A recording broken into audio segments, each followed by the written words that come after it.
अस्सलाम वालेकुम। मेरा नाम डॉक्टर साबिर ख़ान अफरीदी है और मैं मैदे जिगरांत का स्पेशलिस्ट हूँ, यानी गैस्ट्रोएंटरोलॉजिस्ट हूँ और साथ साथ एंडोस्कोपिस्ट भी हूँ, जिससे मैदे का मुआयना कैमरे के ज़रिए होना है। एंडोस्कोपी जैसे कि या कोलोनोस्कोपी और ERCP उसका भी स्पेशलिस्ट हूँ। MBBS मैंने खैबर मेडिकल यूनिवर्सिटी पेशावर से की है और इसके बाद मैंने FCPS gastroenterology lady reading hospital Peshawar से किया और उसके बाद मैं आगा खान हॉस्पिटल कराची गया फॉर एडवांस फेलोशिप।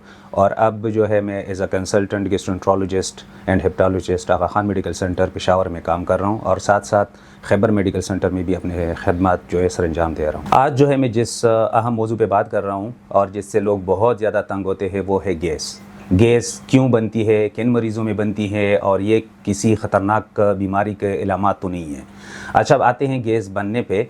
गैस जो है ये आम मसला है और हर बंदे में बनती है और इनकी वजह यह है कि अक्सर जो हम खुराक खाते हैं तो उसके साथ हम एयर जो है वो स्वॉलो करते हैं, जैसे एरोफीजिया मेडिकल टर्म में कहते हैं, या हवा को निगलने का अमल। दूसरा ये है कि आंतों में गैस बनती हैं बैक्टीरिया के ज़रिए। वो खुराक जो मैदे में या चूटी आंत में हज़म ना हो और वो बड़ी आंत तक पहुंच जाए तो वहाँ पे मौजूद बैक्टीरिया जो है उसको तोड़ते हैं और उससे गैस बनता है।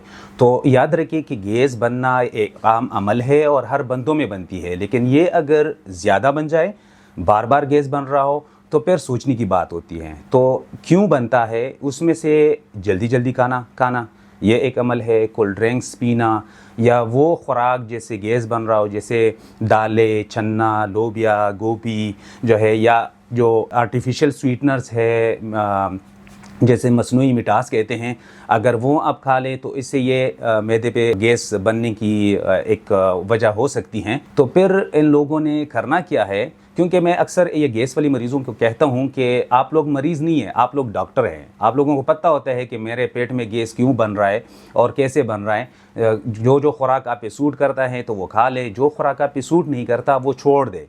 जैसे एक बंदा है वो जल्दी खाना खा रहा हो तो उनको चाहिए कि वो जल्दी खाना ना खाए, आहिस्ता खाए, बार बार खाए, वो कोई मसला नहीं है।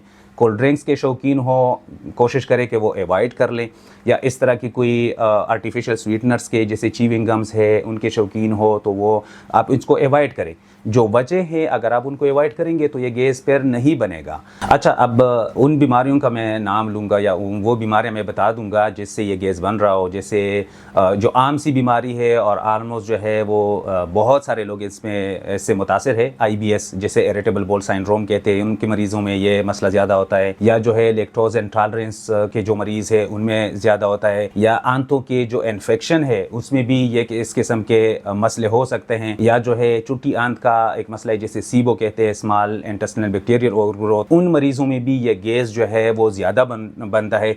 तो इसलिए हम जो है फिर ऐसे मरीज़ जो गैस के शिकार हो हम उनको एज वाइज डिवाइड करते हैं और उनके फर्दर उसके साथ बाकी जो इलामात है उस हिसाब से हम डिवाइड करते हैं, तकसीम करते हैं। अगर एज 45 से अबव हो और पेट में ये मसले हो तो फिर हम सोचते हैं कि उसके फर्दर जो है ना इन्वेस्टिगेट करना ज़रूरी है।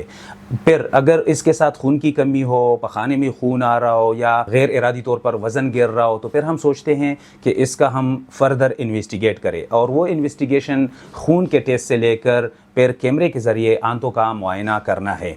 अक्सर यहाँ पे जो पेशेंट आते हैं और उनको मसला होता है गैस का, तो मैं उनको समझा देता हूँ इसमें सबसे ज़रूरी जो है डॉक्टर के लिए उनका क्लिनिकल एग्जामिनेशन करना है, देखना है कि वाकई में उसमें कोई अलार्म फीचर्स है या कोई ख़तरे वाली इलामात है कि नहीं है। अगर ख़तरे वाली इलामात ना हो और हम हिस्ट्री बेस पे उससे पूछ ले और कोई ऐसी वजह हमें मिले जिसकी वजह से गैस बन रहा हो तो हम उनकी काउंसलिंग करते हैं कि ये चीज़ें जो है ये अवॉइड कर दे, और उसके बाद कुछ दवाइयाँ हैं हम दवाइयाँ उनको दे देते हैं। अगर दवाइयों से उनको फ़र्क पड़ा तो ठीक है, दवाइयों से फ़र्क नहीं पड़ा तो फिर ये टेस्ट जो है ये ज़रूरी है। उसमें कैमरे का मुआयना है, आंतों का जो है कोलोनोस्कोपी कहते हैं, CT स्कैन भी उसमें आ जाता है, फिर तो ये टेस्ट पे हम कर देते हैं। अच्छा, वो मरीज़ जिनको हम काउंसल करते हैं कि जो वजह हैं उनको अवॉइड कर लें, इससे आप बेहतर हो जाएंगे। फॉर एग्ज़ाम्पल कोई बंदा जल्दी खाना खा रहा हो या कोई गैस बनने वाली खुराक खा रहा हो, वो छोड़ दे और फिर भी उनका मसला ना हल हुआ हो तो फिर हम उनको दवाइयों से ट्रीट करते हैं। अगर दवाइयों से भी ट्रीट नहीं हुआ तो फिर उनका हम फर्दर टेस्ट करते हैं कि कोई ख़तरे वाली बीमारी तो नहीं है। क्योंकि यहाँ पे मसला ये है कि अगर आप जिसकी वजह से ये मसला बन रहा है वो ट्रीट ना करें तो जाहिर सी बात है मरीज़ तो ठीक नहीं होगा। तो इसी वजह से हम फिर वो मसला एड्रेस करते हैं और उसको हम ट्रीट करते हैं। अच्छा, आखिर में मैं इसको समराइज़ करूँगा कि आप लोग जो है ना अपनी जो लाइफ स्टाइल है या तर्ज़ ज़िंदगी है उसको मॉडिफाई करें।